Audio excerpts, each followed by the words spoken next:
Добрый день! Вы смотрите программу «Акцент», и сегодня у нас в гостях адвокат коллегии адвокатов, советник Павел Иванович Стаценко. Темой нашей беседы станет ситуация, в которую попали десятки жителей города Нюрба. С середины 2013 года их начали активно втягивать в сетевой маркетинг под названием «Эко-Вита». Будущим партнерам компании обещали доход до 200 тысяч рублей в месяц за продажу биодобавок, за продажу одежды и за привлечение в сетевой маркетинг новых рекрутов. Как и следовало ожидать, миллионерами и даже просто людьми с достатком нюрбинцы не стали, зато фактически оказались в долговой яме, заложив кредитным организациям внушительные суммы денег. Павел Иванович Стаценко, адвокат коллегии адвокатов, советник, образование высшее юридическое, окончил юридический факультет Якутского государственного университета. Область профессиональных интересов – корпоративное право, уголовное право, защита прав юридических лиц, а также прав граждан, пострадавших от преступных посягательств в сфере экономики. Павел Иванович, в большинстве случаев кредитные договоры подделывались либо заключались с потерпевшими обманным путем. Могут ли потерпевшие обжаловать в гражданском порядке сам факт заключения подобных договоров? И реально ли доказать в суде, что эти сделки были совершены под влиянием заблуждения? Добрый день, Алексей. Я в газете «Якутия» давал комментарий, что в принципе, конечно, эти сделки оспаривать можно и нужно. Другое дело, вы правильно сказали, возможно ли доказать сам факт обмана. Значит, тут давайте разделим как бы ваш вопрос на два подвопроса. Да. Есть сделки, которые были заключены поддельно, то есть изначально была подделана подпись, либо там вообще подписи не было, да, или еще что-то, то такие сделки, конечно, однозначно нужно признавать недействительными. Но они являются недействительными, они являются ничтожными.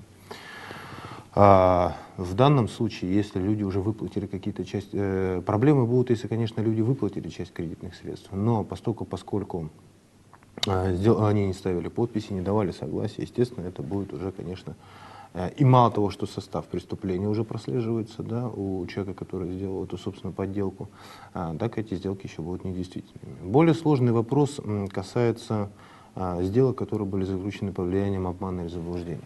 На сегодняшний день вообще не только в Республике Саха-Якутия, но и в Российской Федерации такие сделки оспорить крайне сложно, практически невозможно. Почему? Ну, потому что существует такая общая презумпция в праве, потому что человек, если он дееспособен, если он способен понимать значение своих действий, он несет полную юридическую ответственность за те юридические факты, за те юридические действия, которые он совершил. Следовательно, если человек понимал значение своих действий, подставил свою подпись, принял эти значит, деньги, вернее займ, да, получается в данном случае, то, конечно, по сути дела, он должен нести соответствующую договорную ответственность. Тут один момент есть, что по сути своей тот человек, который принимал деньги, денег-то, собственно говоря, не видел. Да? То есть факта передачи денег как такового не было. Здесь на этот факт возможно опирать, и в принципе суд может обратить на это внимание, что изначально как бы деньги человеку не передавались. А договор займа — это реальный договор. Реальный договор — это означает, что он считается заключенным с момента его исполнения, то есть не с момента его заключения. Ну, во-вторых, что значит под влиянием обмана или под влиянием заблуждения? Заблуждение и обман должно быть в таком, скажем так, объеме или в такой характерной черте, что человек, понимая, что, вернее, зная реальную ситуацию, он бы не стал заключать эту сделку. В чем заблуждались или в чем обманули вот этих потерпевших граждан? Ну, прежде всего, в высоких доходах. Тут, смотрите, тут очень двоякая ситуация. С одной стороны, высокие доходы, желание получить высокие доходы, это, ну, скажем, естественное желание человека. Это определенный риск, на который человек идет. Можно ли говорить об влияние заблуждения или влияние обмана, если он хотел получить сверхприбыль, он прибыль не получил, да, какую-то. Тут, собственно говоря, речь идет о том, что, ну, заблуждение, может быть, и было, но оно не настолько сильно, что говорить о признании сделки недействительной. Иначе фактически все сделки в Российской Федерации можно признать по таким признакам недействительным. Другой момент, который я обращал внимание на своем комментарии в газете «Якутия», это эффект массовости. То есть такие сделки имели массовый характер. Людей, собственно говоря, приводили в определенное эмоциональное состояние. Возможно, значит, давили на определенные, конечно, психологические моменты и так далее, и так далее. И вот этот эффект массовости, он может, конечно, дать судье почву для размышлений. То бишь, ну, все-таки не один человек пострадал в этой ситуации, не только он хотел там вот заработать побольше денег, а много людей, это делалось массово, целенаправленно, значит, имеется какая-то система, значит, введение человека в заблуждение, да, в вынуждение его в заключение этой сделки и так далее, и так далее. Вот в этот момент, конечно, нужно, по этому моменту можно работать и нужно работать. Поэтому здесь, конечно, многое зависит от того юриста, того представителя, которых наймут эти потерпевшие. Значит, несмотря на вот эту негативную практику, которую я обозначил, здесь есть почва для работы. И главное, что я хочу посоветовать при оспаривании, это все-таки не разъединяться, а объединяться. То есть объединиться всем людям и подавать, если не коллективные иски, то хотя бы пытаться объединить, одновременно подавать иски. Желательно, чтобы был один представитель или 2-3 представителя от всех, и пытаться объединить дела на этапе судебного производства.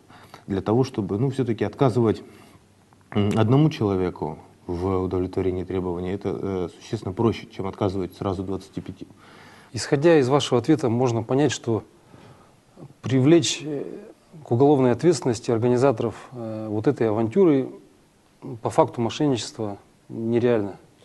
Тут надо о чем оговориться, что вот эти схемы, что сетевой маркетинг, что аналог, в принципе, во многом схожий, это финансовая пирамида, они имеют очень сложный состав для доказывания. Почему? Во-первых, нужно доказать следователю умысел, что человек, который вводил в заблуждение, он изначально понимал, что никакого дохода завышенного не будет, он просто пытался завладеть денежными средствами путем введения обмана. Да? То есть, в принципе, нужно доказать состав. Это не очень просто. Тут, конечно, все зависит от квалификации и рвения следователя. Это первое. Второе. То, что на сегодняшний день состав именно 159 статьи, оно сложно подходит к таким вещам. Есть, к сожалению, на этот случай он не распространится. Сейчас законодатель вводит статью 172.2, это незаконное привлечение денежных средств у организаций физических лиц, под которыми понимается, в том числе и сетевой маркетинг, скорее всего, будет пониматься, в том числе финансовая пирамида. Но надо понимать, что есть незаконный сетевой маркетинг, есть все-таки законный сетевой маркетинг. Например, такие компании, как МВ или Моряки, они являются сетевыми предприятиями, занимающимися сетевым маркетингом, совершенно законными. Значит, следующий момент – это, безусловно, смотрите, все-таки доказать какую-то причинно-следственную связь очень сложно, но если имело место быть подделка документов, тут, конечно, безусловно, это свидетельствует о том, что имеются определенные признаки состава. Более того, характерно тот факт, что возможно, имелся какой-то сговор, потому что людям сразу же давали подписывать кредитные договоры.